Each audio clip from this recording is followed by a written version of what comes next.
Here's a fun flute, Aeolian minor.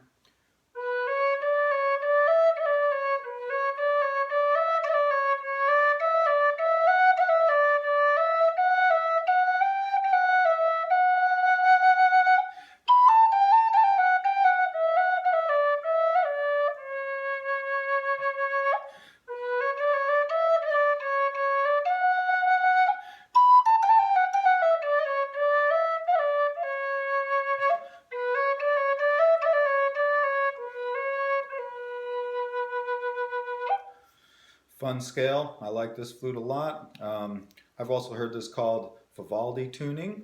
There's a guy that has some YouTube videos out that plays transverse style flutes and makes them, I think, out of bamboo, and he calls that the Vivaldi Tuning. But it's a wonderful scale. It is a minor scale, similar to the Native American style flute in the pentatonic minor. I can experiment here and see if I can show you that it has all the same notes of the native scale. Let me see if I can figure that out. Let's see.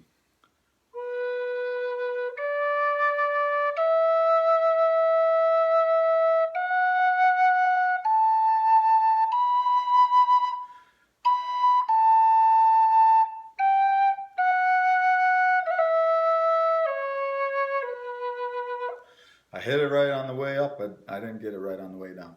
Anyway, you can hear that that Native American scale that you're used to is in there. So if you practice, you can play native sounding tunes on this flute as well. But there's some notes in between those that gives it a real Renaissance feel to this style flute. And you can usually almost always achieve high octave note about an octave and a half on these just by blowing harder on the flute. Sometimes you can pull that fetish forward so it blows over a little bit easier. Oop, not this one. This one likes to play nice and hard. Let's see.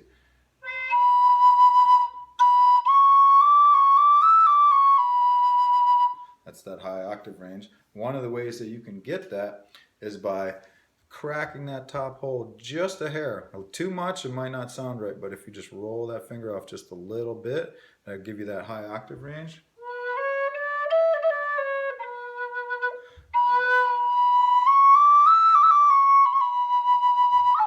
That's fun to play around with. If you get a higher keyed one than this, say like a high C or something like that, in a 1/2 inch bore, you can get a lot of high octave range on there. Or in a 3/4 bore, if you were to go longer, say a G or something, you'd get a real easy high octave range. And 1 inch bore, low C, things like that, you can definitely achieve sometimes even a full 2 octave range. So you can always ask about that if you're inquiring about ordering an Aeolian flute. You can check and say, oh, what key would be good to get 2 full octaves? And I can refer you to that. It's easier to get the high octave range because on Native American style flutes, the holes are set a little bit higher up here. And it's the way that the air transfers from here, where the sound is created, down to the flute. And the farther you stretch those holes down towards the bottom of the flute, and the larger you make those holes, that's why I like to make them larger holes on a lot of the exotic tunings, you can achieve those high octave notes. So.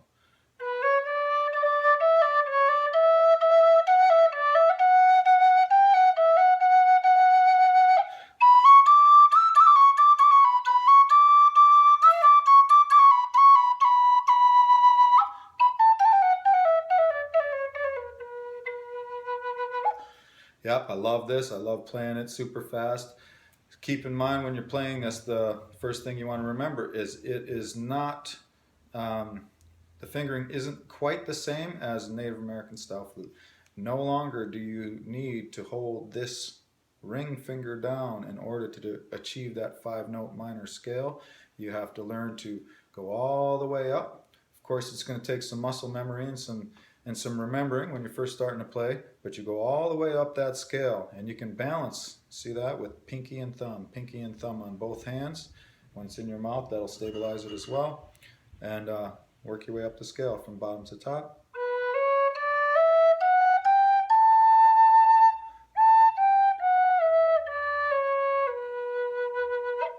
And then this is a B minor. The high B minor is created by covering all holes, lifting the top finger off.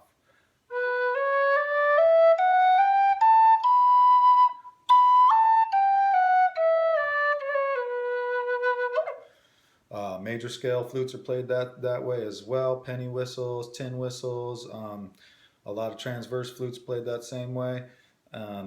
Arabian tuning, same. So it's a good fingering to memorize because a lot of different scales and tunings. Once you have that, you can play some sweet melodies on a lot of different type flutes. But of course, you have to just practice steering now away from the Native American fingering, and hopefully you get skilled enough where you can go from one to the other relatively easily when you're performing different songs. So good luck with that. I'll also show you, like on this higher keyed flute here, I like to play those real rhythmic type of tunes. But I also have a low one, and you can play real haunting, creative, meditative tunes too. So.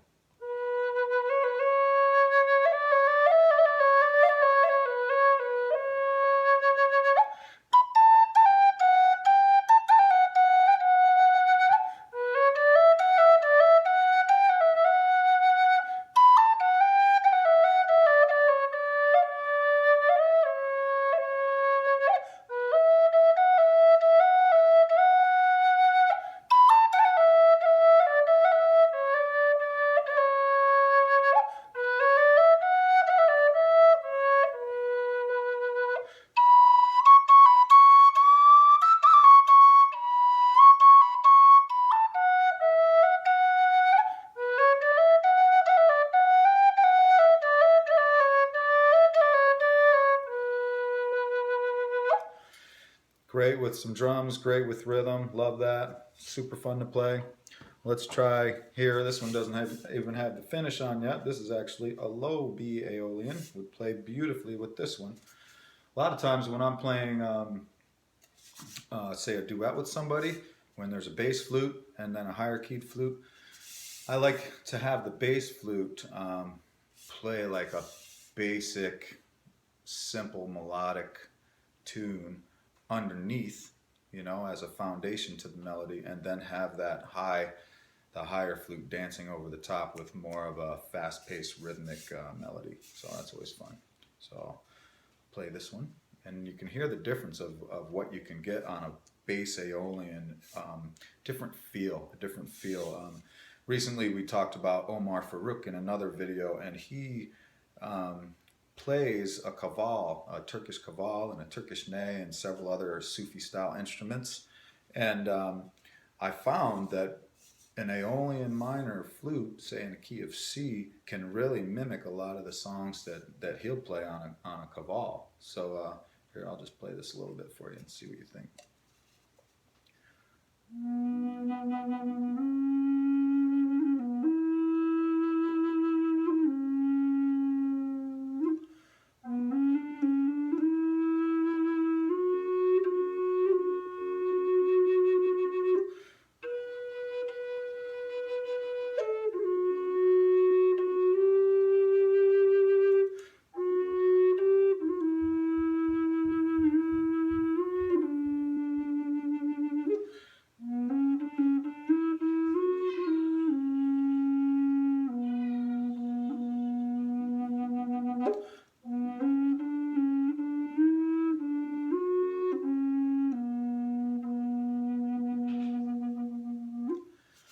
Yeah, so that's a sweet sound as well. I think it has a totally different feel than the higher keyed Aeolians. And let's see how close in tune they are. Hey, we can try this. Make a little drone out of it.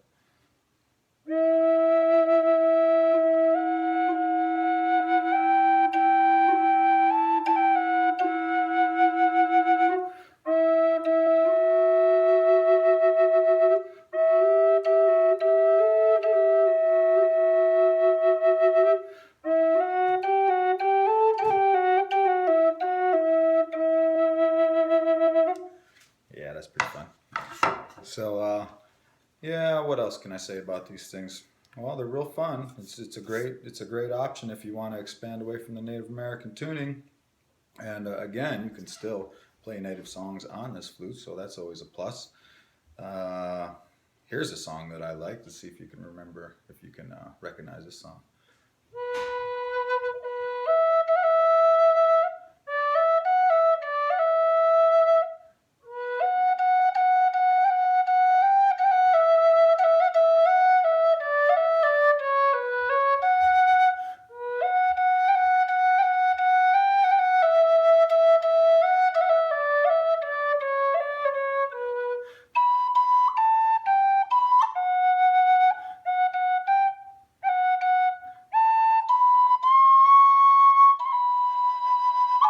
Almost got that. If you ever want to get your Mary Poppins on, you can play Chim Chimney on there.